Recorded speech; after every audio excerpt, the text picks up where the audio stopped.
Today, a little bit of hope on display at the Lincoln Memorial. A nonprofit group created this massive hope quilt, which includes 130 photos of victims and heroes marking 2 years that the pandemic has disrupted our lives.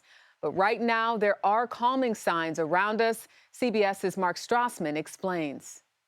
Happy Mardi Gras! When the only mask in sight is a Mardi Gras costume, you know something's changed. It's like your soul re-entering your body. It feels good to be back. Starting tomorrow in New York, we are winning. So let's celebrate the win. One of America's first cities to impose a mask mandate in public spaces will lift it.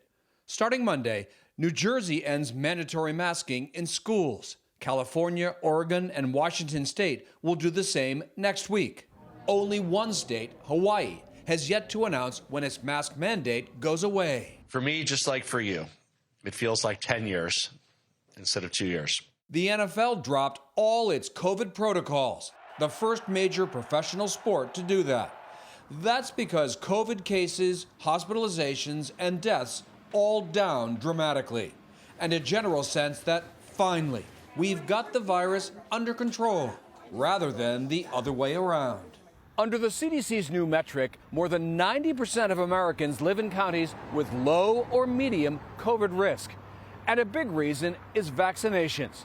3/4 of adults now have theirs. Another booster, with COVID cases down, the labor market's up. Nearly 700,000 jobs added last month.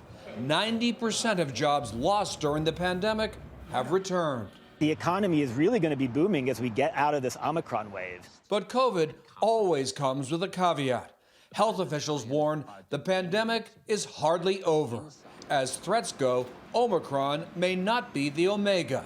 Another variant is possible, and children under 5 are especially vulnerable. But overall, in unmasked America, we're breathing easier. Mark Strassmann, CBS News, Atlanta.